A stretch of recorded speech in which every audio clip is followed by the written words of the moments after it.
Friends, कैसे हैं आप सब। आई होप कि आप सब बहुत अच्छे हैं। चलिए, तो नेक्स्ट आज हमारी क्लास है प्रीवियस ईयर्स क्वेश्चंस की। आई होप कि आपने पिछली प्रीवियस ईयर्स क्वेश्चंस की सीरीज़ देख ली होगी, और जो क्रैश कोर्स मैंने आपको करा रखा है वो कंप्लीट कर लेना अपना। उसके बाद क्वेश्चन सॉल्व करोगे तो आपके क्वेश्चंस बन जाएंगे, ठीक है। और अगर डिटेल में आपको टॉपिक्स करने हो तो वो भी आपको प्लेलिस्ट में मिल जाएंगे। ओके, तो आज का पहला क्वेश्चन देखते हैं। हम इंग्लिश वाला पोर्शन देखेंगे सिर्फ यहाँ पे।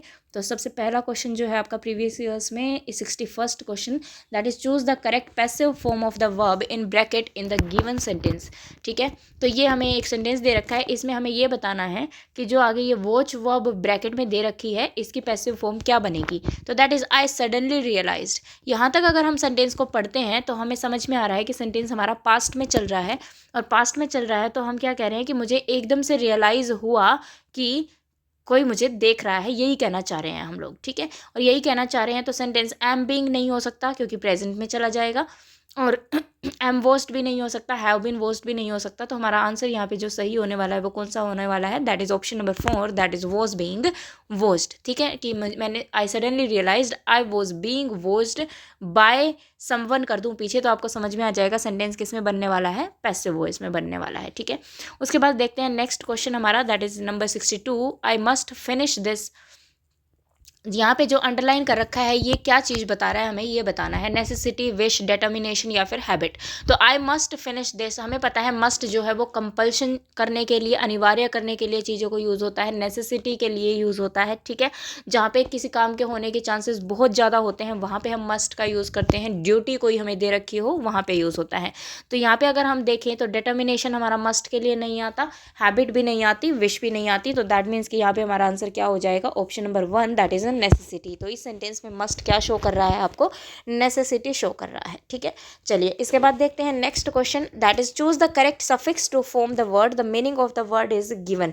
कॉपी हमें दे रखा है, उसके आगे हमें एक सफिक्स लगाना है जिससे कि इसका मीनिंग क्या बन जाए, प्लेंटिफुल। प्लेंटिफुल का मतलब होता है बहुत अधिक मात्रा में।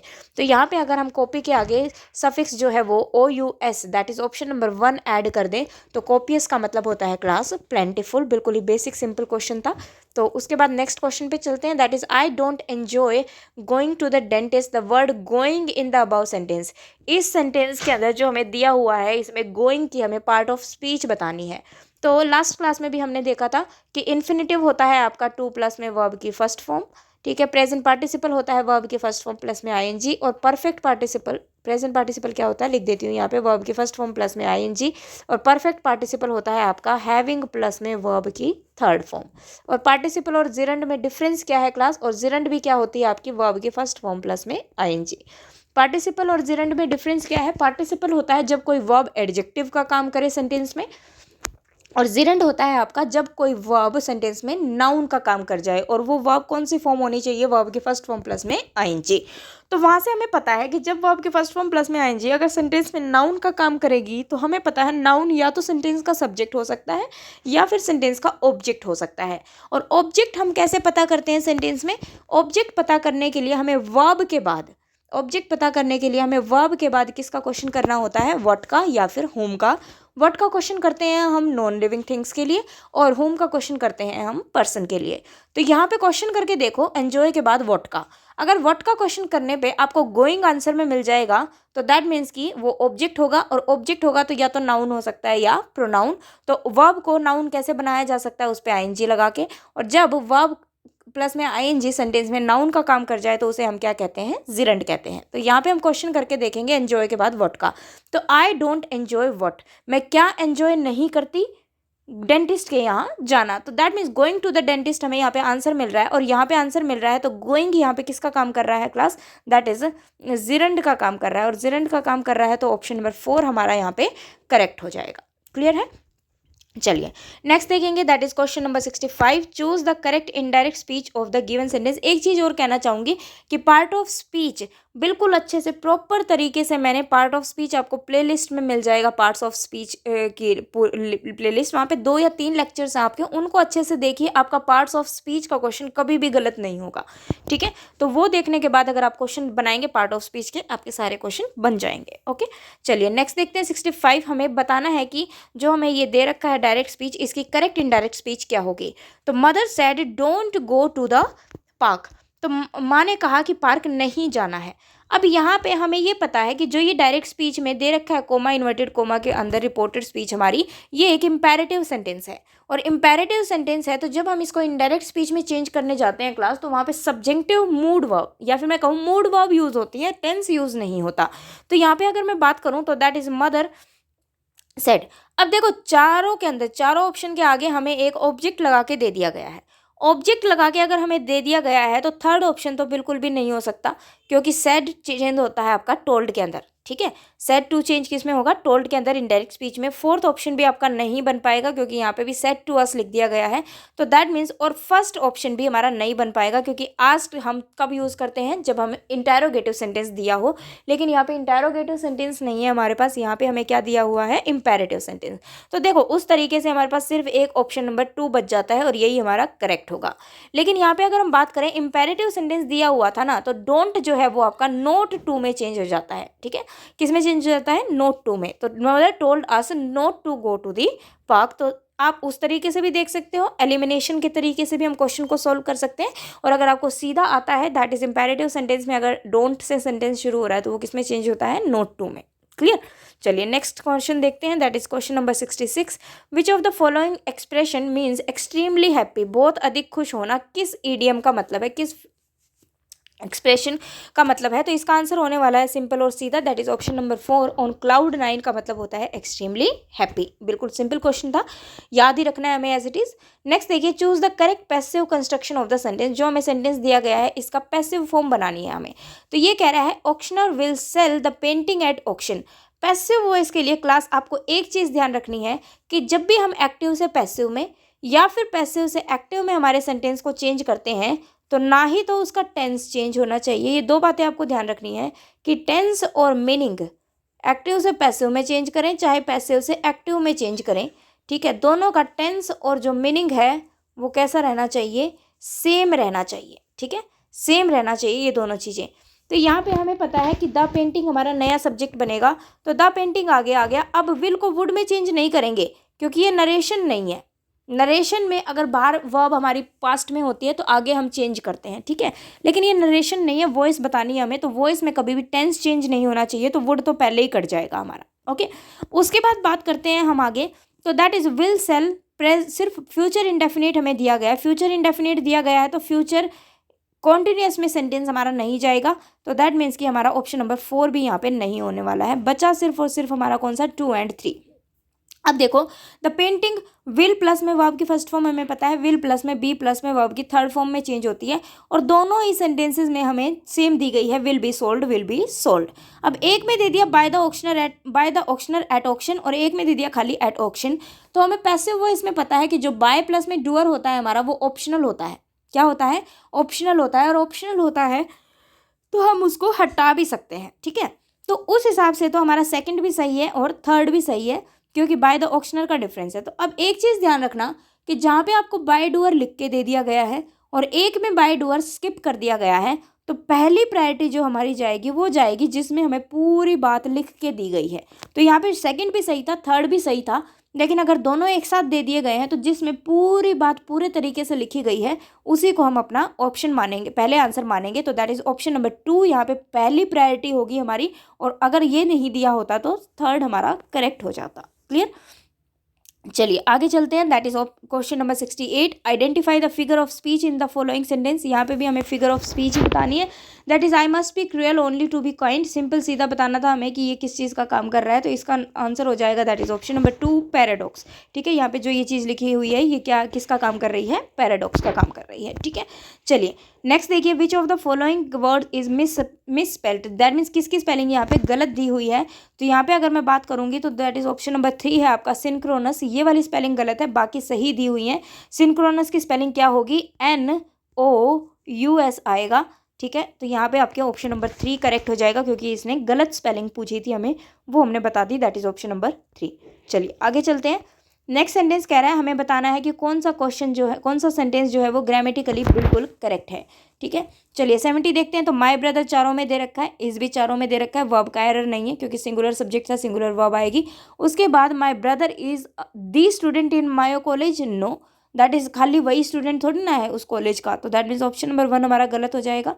इज़ डेफिनेटली हमें पता है सिंगुलर काउंटेबल नाउन जहाँ पे आ जाता है वहाँ हमें आर्टिकल लगाना पड़ता है। सेकंड में स्टूडेंट से पहले आर्टिकल ही नहीं दिया हुआ। बचे हमारे दो, that is my brother is a student of Mayo college, my brother is a student in Mayo college.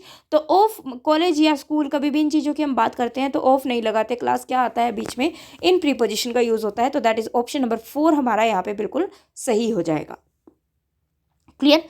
चलिए देखते हैं question number 71, neither of them. ये आप प्रोनाउन टॉपिक मैंने आपका क्रैश कोर्स में भी कराया है और प्रोनाउन टॉपिक की प्लेलिस्ट अलग से भी है, वहाँ पे भी आप डिटेल में पढ़ सकते हैं अगर प्रोनाउन को पढ़ना चाहें तो नीदर ऑफ देम अगर हम यहाँ पे बात करें, हमें पता है नीदर जो है वो दो के लिए यूज़ होता है, तो चारों ऑप्शन में ही देम दिया हुआ है, तो इस देम में हम क्या मान लेंगे, दैट इज़ दो ही पर्सन की बात हो रही है। दूसरी बात हमें पता है कि जो नीदर है डिस्ट्रीब्यूटिव प्रोनाउन है यहाँ पे, तो उसके साथ में वर्ब सिंगुलर आती है क्योंकि दोनों में से कोई नहीं, तो वहाँ पे जो नीदर है वो सिंगुलर का काम कर रहा है, तो वर वाला हमारा कट जाएगा, आर वाला भी हमारा कट जाएगा। थर्ड में कोई वर्ब ही देना भूल गया ये और वर्ब ही नहीं लगाई, तो दैट मीन्स ऑप्शन नंबर 2 हमारा करेक्ट हो जाएगा, वॉज प्रेजेंट देयर। बिल्कुल सिंपल क्वेश्चन था। चलिए नेक्स्ट देखते हैं, दैट इज ये सिंपल इसलिए लगते हैं पढ़ने के बाद, अगर हमें टॉपिक्स नहीं कर रखे हैं तो हमें ये क्वेश्चन भी सिंपल बिल्कुल नहीं लगने वाले हैं। ठीक है, चलिए देखते हैं next question number 72, the roses smell sweet sweetly are smelling sweetly are sweetly smelling. तो ये जो दो नीचे वाले दिए हैं ये तो पहले ही गलत हो जाएंगे हमारे, ठीक है। क्यों? क्योंकि जब भी हम वर्ब ऑफ सेंसेस की बात करते हैं या फिर मैं कहूँ सिंपल सीधी बात कि जब आपके पास एक लिंकिंग वर्ब बीच में आ जाए, लिंकिंग वर्ब का मतलब क्या होता है कि वहाँ पे सिर्फ चीज़ों को लिंक करने का काम किया गया है, उसके अलावा कुछ नहीं। तो सब्जेक्ट के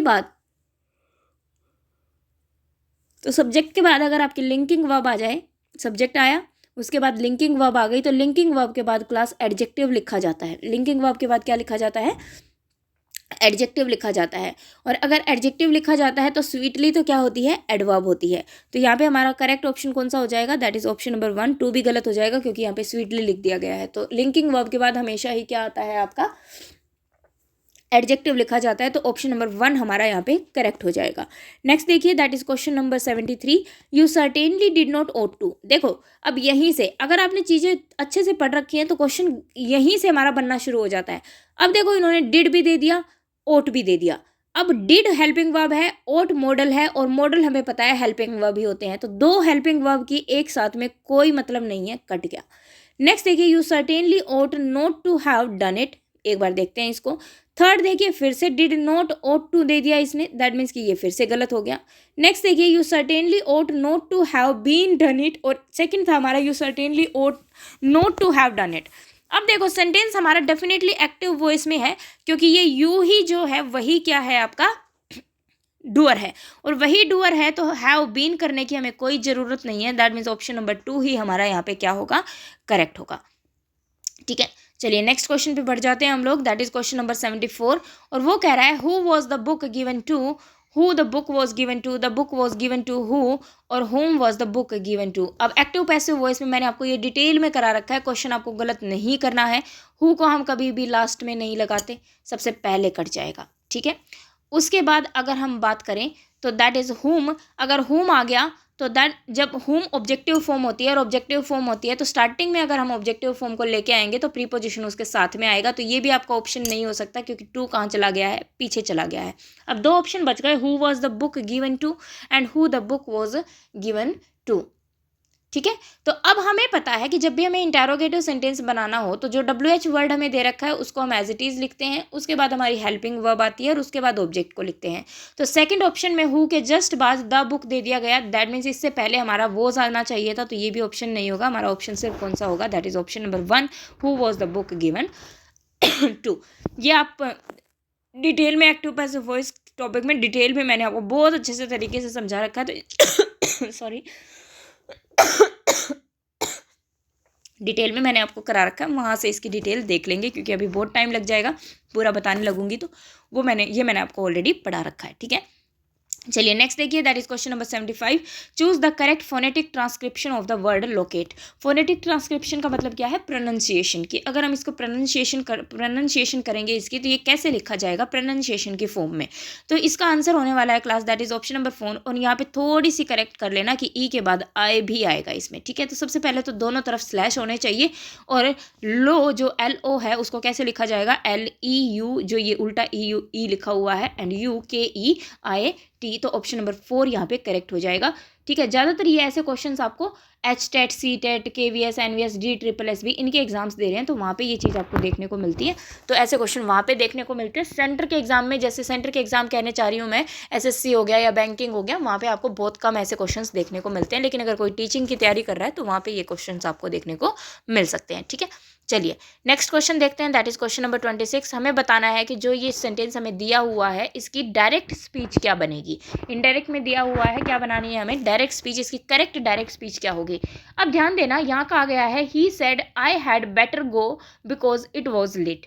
अब ही सेड और आगे आई आ गया तो दैट मीन्स कि कोई, अब अगर ये सब्जेक्ट ही होता तो आई की जगह क्या लिखा होता? ही लिखा होता। दैट मीन्स कि ये आई ही के लिए तो नहीं आ रहा, और ये आई ही के लिए नहीं आ रहा, तो कोई ना कोई बीच में ऑब्जेक्ट जरूर रहा होगा, और ऑब्जेक्ट जो जरूर रहा होगा उसी की ये क्या बनाई होगी? सब्जेक्टिव फॉर्म बनाई होगी। तो सबसे पहले अगर हम देखें तो दैट इज आई वाला तो कट जाएगा, क्योंकि अगर आई को हम इन्वर्टेड कोमा के अंदर लिख देंगे तो आई किसके अकॉर्डिंग चेंज होता है? आपका फर्स्ट पर्सन किसके अकॉर्डिंग चेंज होता है? बाहर वाले सब्जेक्ट के अकॉर्डिंग। तो यहाँ पे आई की जगह क्या बन जाता? ही बन जाता, लेकिन ऊपर ही नहीं बनाया गया है, तो ये पहले ही कट जाएगा, ठीक है। नेक्स्ट देखते हैं, यू हैड बेटर बी गोन करने की हमें कोई ज़रूरत नहीं है, क्योंकि हमें यहाँ पे, सॉरी एक सेकेंड, यहाँ पे हमें कौन सा काट दिया था हमने?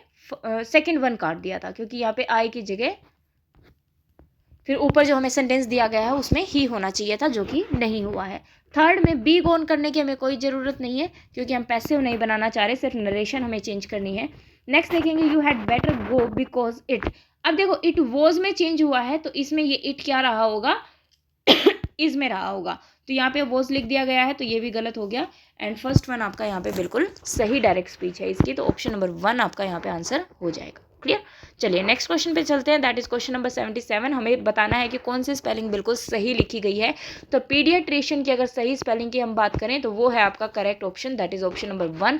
यही स्पेलिंग सही लिखी गई है, बाकी सारी गलत है। और पीडियाट्रिशियन का मतलब क्या होता है? जो बच्चों के डॉक्टर होते हैं उन्हें पीडियाट्रिशियन कहा जाता है, ठीक है। Specialist in children disease, okay, बच्चों की बीमारियों के जो स्पेशलिस्ट होते हैं उन्हें पेडियाट्रिशियन कहा जाता है। नेक्स्ट देखेंगे, दैट इज क्वेश्चन नंबर 78। इसमें हमें बताना है कि कौन से सेंटेंस में हम आर्टिकल द इंसर्ट कर सकते हैं। They are all busy growing things, कहीं पे भी द लगाने की कोई सेंस नहीं है, हम नहीं लगाएंगे। द कहाँ लगाते हैं? चीज़ों को पर्टिकुलर स्पेसिफाई करने के लिए। और दूसरा एडजेक्टिव, किसी एडजेक्टिव से पहले अगर हम द आर्टिकल लगाते हैं तो वो प्लूरल काउंटेबल नाउन का काम करता है, ये चीज़ ध्यान रखना। अगर हम किसी एडजेक्टिव से पहले क्या लगाएं? आर्टिकल द लगाएं, तो ये जो है ये क्या बन जाता है आपका? Plural countable noun. क्या बन जाता है? प्लूरल काउंटेबल नाउन बन जाता है आपका। इसके बाद नाउन नहीं होना चाहिए एक और, क्योंकि अगर एक और नाउन, अगर इसके बाद नाउन ही लिख देंगे तो ये द आर्टिकल नाउन के लिए आने लग जाएगा। लेकिन यहाँ पे मैं क्या कह रही हूँ, सिर्फ एडजेक्टिव है और उससे पहले द आर्टिकल लगा दिया तो वो क्या बन जाता है? प्लूरल काउंटेबल नाउन बन जाता है। कैसे? एक बार देखते हैं। ये वैसे मैंने आपको एडजेक्टिव टॉपिक में ये करा रखा है क्रैश कोर्स के अंदर, पर एक बार देख लेते हैं यहाँ पे कि अगर मैं यहाँ पे कहना चाहूँ आपको, अगर मैंने लिखा that is the honest are coming, the honest are coming, तो यहाँ पे देखो ऑनेस्ट हमें पता है एडजेक्टिव होता है, और एडजेक्टिव से पहले मैंने क्या लगाया है? द आर्टिकल लगाया है। अब द आर्टिकल लगाया है तो ये जो पूरा मिलके, इसने मिलके ये किसका काम कर रहा है? Plural countable noun. तो दैट मीन्स द ऑनेस्ट का मतलब यहाँ पे क्या है? मैं ये क्या कहना चाह रही हूँ? ईमानदार लोग आ रहे हैं, ठीक है। तो यहाँ पे पीपल लिखने की मुझे जरूरत नहीं है इसके बाद, ठीक है। तो हम एडजेक्टिव से पहले अगर द आर्टिकल का यूज़ करते हैं और उसके बाद कोई नाउन नहीं लिखा हुआ है तो वो किसका काम करता है? प्लूरल काउंटेबल नाउन का यूज बात होती है। नेक्स्ट देखिए second sentence, we do not generally speak of farmers growing animals, कहीं पे भी द लगाने की जरूरत नहीं है, सेंटेंस सही है। वाई डू पीपल वर्क, ये भी सेंटेंस बिल्कुल सही है। नेक्स्ट देखिए, they are different from rest, तो हम क्या कहना चाह रहे हैं? ये लोग बचे हुए लोगों से अलग हैं, और बचे हुए लोगों से अलग हैं तो रेस्ट से पहले हमें क्या लगाना पड़ेगा? आर्टिकल द लगाना पड़ेगा। जो बात मैंने अभी बताई थी कि जब भी हम एडजेक्टिव से पहले आर्टिकल द लगाते हैं तो वो प्लूरल काउंटेबल नाउन का काम करता है। तो फोर्थ में हम रेस्ट से पहले क्या लिखेंगे? आर्टिकल द का यूज करेंगे।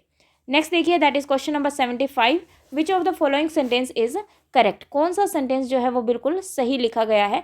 तो अब देखो, my father's foot was put down. अब was put down that mean sentence passive voice में चला गया, और पैसिव वॉइस में चला गया, लेकिन यहाँ पे तो माय फादर दैट मीन मेरे पिता ने ही तो अपना पैर नीचे रखा होगा ना, तो वो डूअर खुद ही है, सब्जेक्ट खुद ही काम करने वाला है, और सब्जेक्ट खुद ही काम करने वाला है तो उसमें मुझे पैसिव में लिखने की जरूरत नहीं है, तो मैं यहाँ पे वॉज नहीं लगाऊंगी, गलत हो गया। नेक्स्ट देखिए, my father down put the foot, कोई सेंस ही नहीं निकल के आ रही सेंटेंस की, क्योंकि ये तरीका ही गलत है। वर्ब पहले आती है, उसके बाद प्रीपोजिशन लगता है, यहाँ पे तो चीज़ें ही इसने उल्टी कर दी, गलत हो गया। फोर्थ ऑप्शन होगा नहीं, क्योंकि थर्ड देख लेते हैं एक बार, my father put his foot down, ये बिल्कुल सही लिखा गया है, ठीक है, क्योंकि वर्ब पहले आएगी, उसके बाद ऑब्जेक्ट, और उसके बाद कई बार फिक्स प्रीपोजिशन साथ में भी आ जाता है, कई बार हम ऑब्जेक्ट के बाद भी लिखते हैं, तो दैट इज ऑप्शन नंबर 3 यहाँ पे बिल्कुल करेक्ट फॉर्म है, ठीक है। तो फोर्थ तो पहले ही गलत हो जाएगा, क्योंकि एक सही निकल आया है हमारे यहाँ पे, तो 79 का क्वेश्चन नंबर 3 सही होगा, ठीक है, ऑप्शन नंबर 3 सही होगा। नेक्स्ट देखिए, and last question, that is 80, since you were not there I left a message with your sister. अब देखो, मैंने आपको हमेशा बताया है कि जिस चीज़ को अंडरलाइन कर रखा है, जिन वर्ड्स को अंडरलाइन कर रखा है, उसको एक बार ये मान लो कि वो सेंटेंस में है ही नहीं, और सेंटेंस को पढ़ के देखो। तो अगर मैं एक सेकंड के लिए मान लूँ कि since you were not there sentence में नहीं है, तो I left a message with your sister, sentence का मीनिंग पूरा आ रहा है मेरे पास, और सेंटेंस का मीनिंग पूरा आ रहा है, दैट मीन्स कि ये अंडरलाइन वाली वर्ड जो है, ये कैसी इन्फॉर्मेशन है, ये एक्स्ट्रा है। और आपको पता है एक्स्ट्रा इन्फॉर्मेशन या तो एडजेक्टिव होती है या फिर एडवर्ब होती है। एक्स्ट्रा इन्फॉर्मेशन या तो एडजेक्टिव होती है या एडवर्ब होती है। अब अगर हम यहाँ पे देखें तो हमें क्या ऑप्शन दिया हुआ है, दैट इज एडवर्ब क्लोज। तो नाउन क्लोज तो ये बनेगा नहीं, ये ऑप्शन तो आपका पहले ही कट जाएगा, क्योंकि ये एडजेक्टिव या एडवर्ब में से होने वाला है। बाकी के तीनों ऑप्शन आपको एडवर्ब क्लोज के दे रखे हैं। क्लोज भी आपको पहले ही बता दिया, क्लोज क्यों कह रहे हैं, क्योंकि यहाँ पे सब्जेक्ट भी है आपका और वर्ब भी है, सब्जेक्ट भी आ रही है, वर्ब भी आ रही है, तो वो क्या बनाता है, क्लोज बनाता है। अब हमने मैसेज सिस्टर के पास क्यों छोड़ा, क्योंकि आप वहाँ पे नहीं थे। दैट मीन्स कि हम ना तो टाइम की बात कर रहे हैं, ना ही प्लेस की बात कर रहे हैं, तो हम ये रीज़न दे रहे हैं कि सिस्टर के पास मैसेज छोड़ा है। क्यों छोड़ा है, क्योंकि वहाँ पे आप नहीं थे। तो जहाँ पे यहाँ पे सिंस का मीनिंग क्या निकल के आ रहा है, बिकॉज, क्योंकि। तो यहाँ पे हमने किसका काम किया है, रीज़न देने का काम किया है, और रीज़न देने का काम किया है, तो हमारा ऑप्शन कौन सा हो जाएगा, दैट इज ऑप्शन नंबर 4 हमारा यहाँ पे करेक्ट हो जाएगा। तो क्लास ये थे आज के कुछ प्रीवियस ईयर्स क्वेश्चंस। इनको देखने के बाद दोबारा से रिवाइज कर लेना। आपको ये जो PDF है वो मेरे टेलीग्राम चैनल इंग्लिश बाय मिलन सिंह के ही नाम से है, वहाँ पे ज्वाइन कर लेना, वहाँ से आपको ये PDF मिल जाएगी। इसको दोबारा सॉल्व करने की कोशिश करना, और जो इस चैनल पे नए हैं कि इसको सब्सक्राइब करना ना भूलें, और प्लीज़ वीडियो को लाइक ज़रूर कर दें अगर आपको पसंद आ रही है तो नेक्स्ट क्लास में हम एक नई वीडियो के साथ नए प्रीवियस ईयर क्वेश्चंस के साथ मिलेंगे। इतने क्लास इनको रिवाइज कर लेना, और क्रैश कोर्स कंप्लीट नहीं किया है वो कर लेना। उससे भी ज़्यादा डिटेल में अगर आपको टॉपिक्स करने हैं तो मैंने यहाँ पे कुछ टॉपिक्स करा रखे हैं, ठीक है, तो उनको आप कंप्लीट कर सकते हैं, ठीक है। और वीडियो को शेयर ज़्यादा से ज़्यादा कर देना स्टूडेंट्स, ताकि ज़्यादा से ज़्यादा आपके फ्रेंड सर्कल भी इसकी हेल्प ले सके, उनको भी इसका बेनिफिट हो सके। चलिए, तो अगर मिलते हैं अगली क्लास में। Thank you so much.